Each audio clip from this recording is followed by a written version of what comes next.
Mangroves for the Future, or MFF as it is commonly known, is a partnership-based regional initiative that promotes investment in coastal ecosystems that support sustainable development.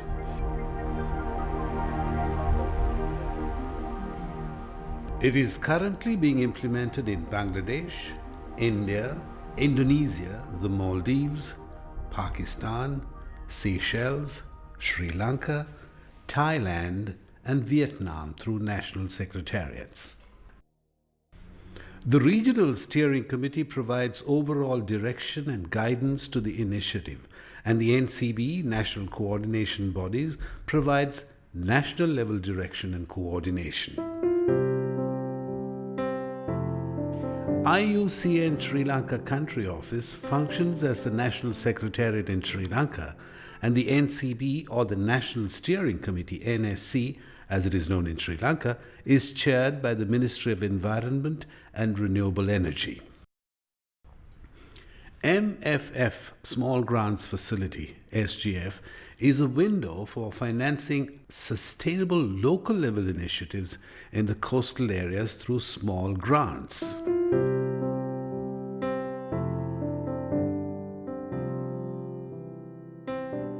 In Sri Lanka, 10 grants were awarded in the current cycle, and they were implemented in 5 critically important areas: Puttuvil to Panama coastal stretch, Batticaloa Lagoon, Puttalam Lagoon, Kokilai and Nayaru lagoons, and the coastal areas of the Mannar district.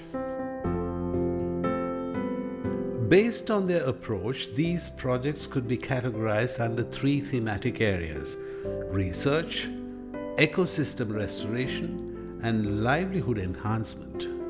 The Ecological Association of Sri Lanka, EASL, conducted a study in the Panama Lagoon in the southeastern coast of Sri Lanka. The objective of the study was to evaluate the temporal and spatial variation of water quality and identify the potential risks to the Panama Lagoon.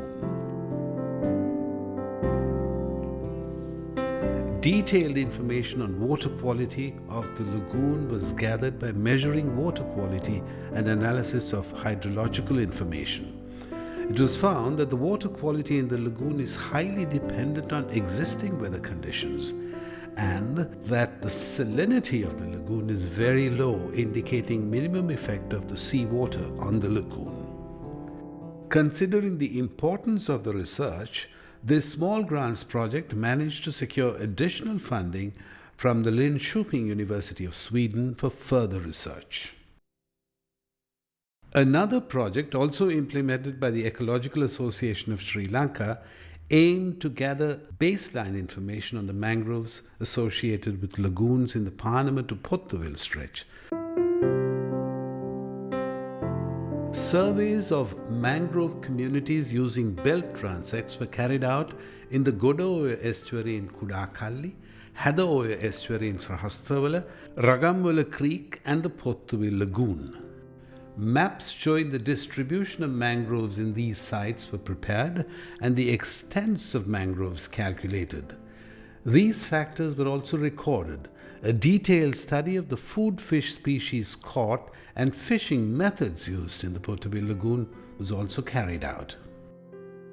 Scientific studies on these mangroves provided much needed information on true mangroves and mangrove associates, as well as the identification of threats to these mangrove communities. This was intended to draw the attention of relevant government authorities to these sites. The research identified a unique mangrove patch in the Srasthavala site, and steps are underway to declare this as a forest reserve under the Forest Protection Ordinance. The research focused on studying the species diversity and distribution of seagrass from Kalpitya to Thalaimannar was carried out by the Faculty of Fisheries and Marine Sciences and Technology of the University of Ruhuna. Seagrass distribution mapping was done according to the Seagrass Watch Manual using Geographic Positioning System, GPS, and 8 species of seagrass belonging to 6 genera were recorded during the project period. Maps depicting seagrass distribution and species composition in the study area have been prepared at the end of the study.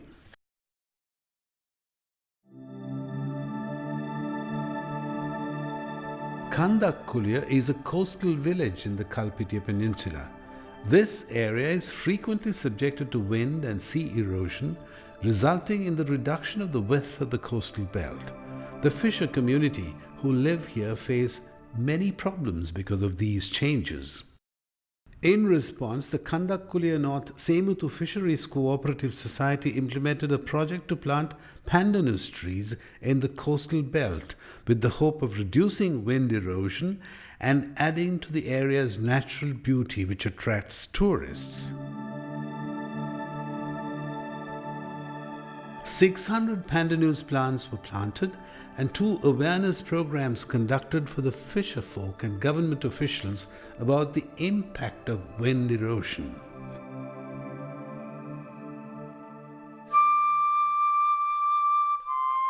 First, a livelihood enhancement project was carried out in the Kokilai Lagoon by the Seva Lanka Foundation. At present, most of the fishermen use nylon nets, sometimes even monofilament nets, to catch mud crabs. This invariably results in damage to their claws and also by catches of small crabs and untargeted aquatic fauna. The objective of this project was to reintroduce traditional crab traps known to be capable of selectively catching mud crabs and avoiding unwanted bycatchers. 3,200 traditional model crab traps were reintroduced and demonstrated to selected 32 fishermen. They were also trained in keeping records of the harvests and sales. The use of traditional traps has reduced wastage of fishery resources and allows fishermen to get higher prices from the exporter. The average monthly income per fisherman before and after using traps is $40 and $80 respectively. The traditional income has uplifted the living standards of the beneficiaries, and 8 fishermen have completely given up destructive gear.